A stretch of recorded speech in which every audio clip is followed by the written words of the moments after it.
Bonjour à vous tous.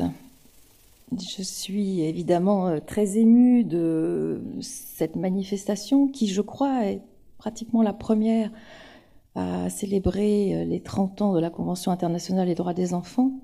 Je voudrais tout particulièrement remercier Dominique Versini qui nous accueille ici en la mairie de Paris et qui effectivement n'a absolument pas quitté son habit de défenseur des enfants en prenant celui d'élu local amené à promouvoir des politiques publiques. Merci aux défenseurs des droits et aux défenseurs des enfants d'avoir participé pleinement à cette journée.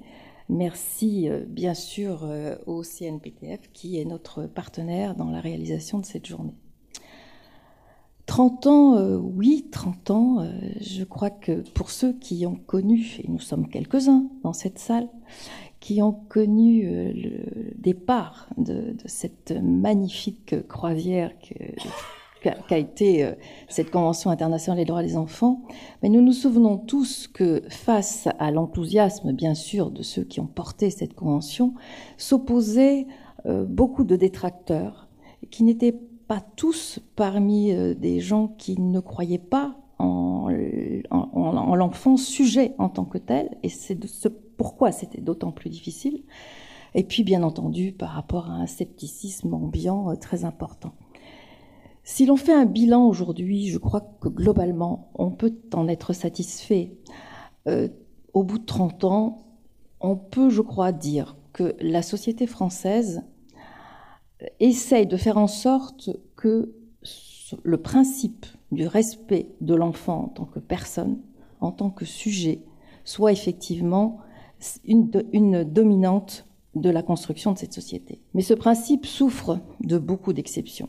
Certains ont déjà été évoqués ce matin, et évidemment, nous ne pouvons pas oublier que trop d'enfants sont encore sous le seuil de la pauvreté, que trop d'enfants sont en exclusion scolaire totale, et puis trop d'enfants sont victimes.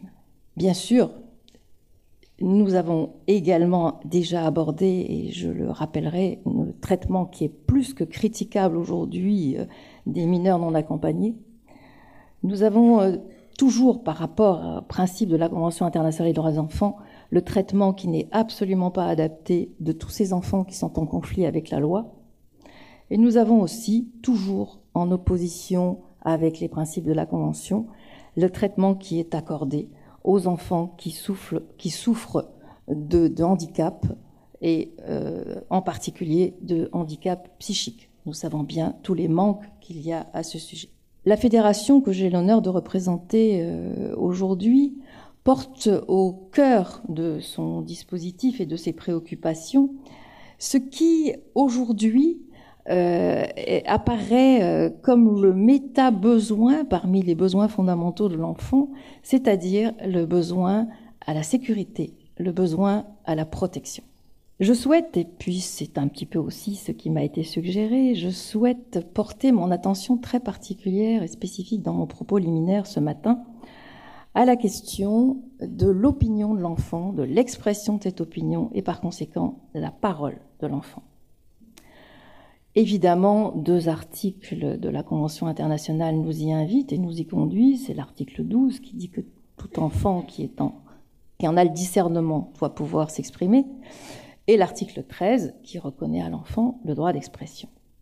Comment ces textes ont-ils été traduits dans notre pays depuis ces 30 ans, depuis l'avènement de cette Convention ?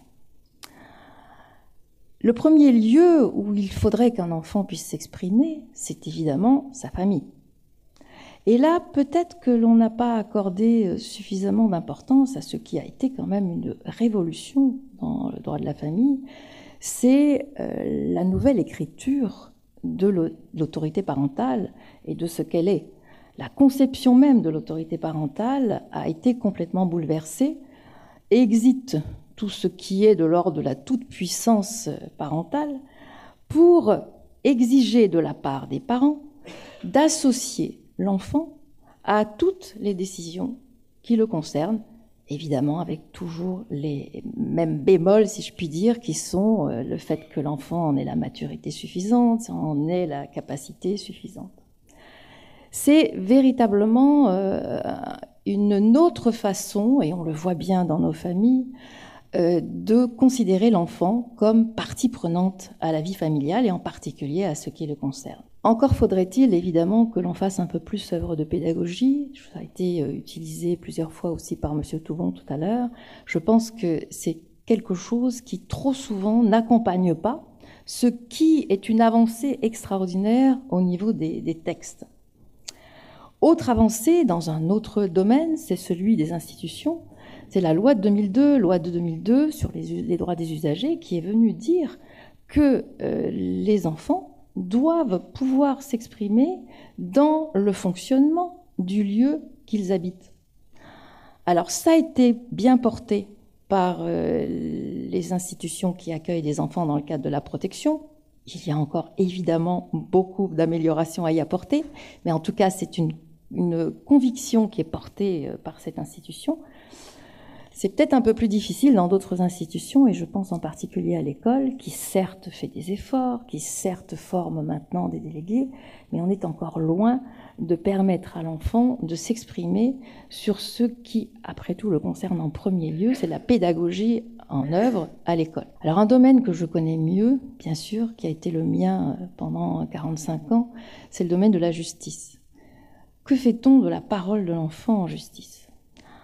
On a ouvert la voie avec l'ordonnance de 45, puisque l'ordonnance de 45 a donné toute sa place à l'enfant. Mais en même temps, rappelons-nous quand même que dans le cadre de ces enfants en conflit avec la loi, le juge peut écarter l'enfant des débats s'il estime qu'il se dit des choses qui, après tout, ne le concernent pas. Comment peut-on imaginer qu'alors qu'il s'agit de juger un enfant, on peut penser qu'il n'est pas concerné par ce qui va se dire? L'autre domaine, bien sûr, c'est celui de la séparation parentale. La séparation parentale, on a en 1975 aussi connu une véritable révolution dans le droit de la famille, puisque à ce moment-là, on a permis au juge de penser que l'opinion de l'enfant peut être prise en compte et que peut-être elle peut être intéressante pour lui, qu'il peut donc s'adresser à l'enfant et lui demander, lui, ce qu'il pense de la situation qui est la sienne.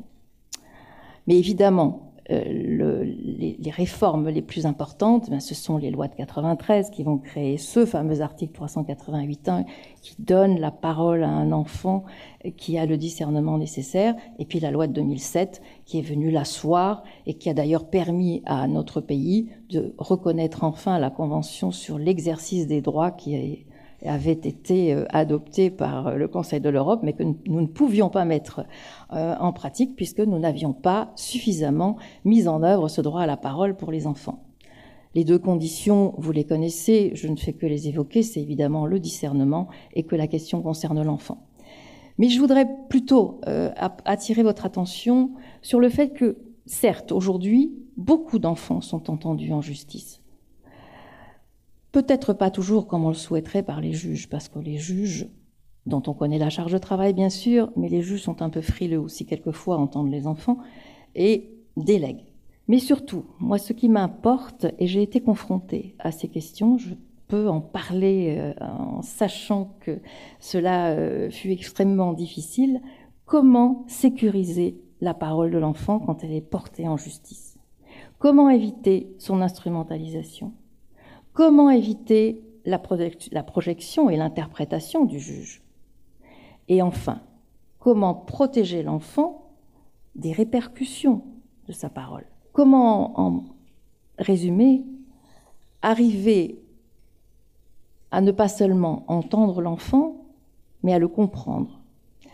Et pour ceux qui m'ont déjà entendu rapporter cette anecdote, parce que pour moi, elle est certainement une des plus parlantes de ma pratique, je voudrais redire les propos de cette petite fille qui avait été malmenée par ses parents, dans le sens où trop aimée, et de manière exclusive. Elle avait été enlevée par sa mère, et puis ensuite, eh bien, les juges, quand une fois qu'on l'avait retrouvée, ont estimé que cette mère était indigne. Cette petite fille a été confiée exclusivement à son père. Et cette petite fille qui s'exprimait et dont on sentait toute la difficulté à savoir finalement comment ces adultes l'avaient aimé et s'ils l'aimaient suffisamment. Cette petite fille finit par disparaître sous mon bureau. Elle était toute petite, elle avait 6-7 ans, et je lui dis, mais qu'est-ce que tu fais? Je ne comprenais pas très bien. Et elle me dit, tu sais, je prie le bon Dieu pour que tu comprennes vraiment ce que je veux, parce que j'en suis pas sûre. Et je crois qu'elle avait vraiment très bien résumé toute la difficulté de cette audition de l'enfant. Entendre oui, comprendre, c'est encore une toute autre difficulté. Je terminerai par l'enfant victime. L'enfant victime, des avancées extraordinaires dans notre droit, la loi de 98 qui va permettre l'enregistrement de l'enfant. On en sait aussi les méfaits, ou trop nous les a montrés. On sait aussi que reste beaucoup à faire sur les progrès en matière d'accueil, en matière de formation. Nous manquons encore cruellement, et je sais que c'est un des points sur lesquels le défenseur des enfants a voulu accentuer son intervention, c'est la création de ces dispositifs interdisciplinaires qui permettent effectivement à l'enfant de ne pas avoir trop d'interlocuteurs et de ne pas être dans la répétition constante de ce qui a pu lui arriver. Mais surtout, je voudrais terminer en vous disant qu'il me semble que ce qui est important et sur ce quoi nous devrions vraiment beaucoup réfléchir et essayer de faire œuvre utile, c'est d'arriver à stopper ce questionnement des enfants en justice dans le cadre de cette phase judiciaire qui effectivement est habitée par le principe du contradictoire. Mais lorsque l'enfant est soumis à ce principe du contradictoire, c'est une situation, la plupart du temps, intolérable pour lui. Alors il faut, en conséquence de ce constat, mettre tout en œuvre pour essayer de mieux accompagner l'enfant. Je crois aussi que l'on pourrait, d'une manière générale, accorder plus de crédit au dire de l'enfant. Ce qui ne veut pas dire, et je reprends la formule de Badinter, ce qui ne veut pas dire sacraliser sa parole. Évidemment que non. Sacraliser son corps, mais certainement pas sa parole. Et je crois, et je terminerai par là, parce que pour moi c'est très emblématique, je crois que la France a raté un rendez-vous important dans le respect justement de la parole de l'enfant. C'est cette loi manquée sur les agressions sexuelles portées aux enfants. Pourquoi n'a-t-on pas été en capacité de mettre fin à ce questionnement sur le consentement d'un enfant face à une proposition d'un adulte?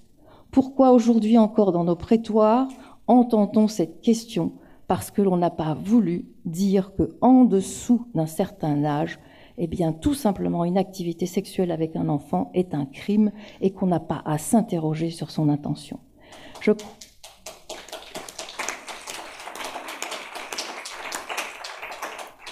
termine effectivement par ce rendez-vous que nous avons manqué parce que je crois qu'il est emblématique du paradoxe que nous avons et que nous portons dans notre pays, de ne pas aller jusqu'au bout de la logique du respect dû à l'enfant et assumer pleinement toutes les limites qu'il faut encore dépasser pour y parvenir.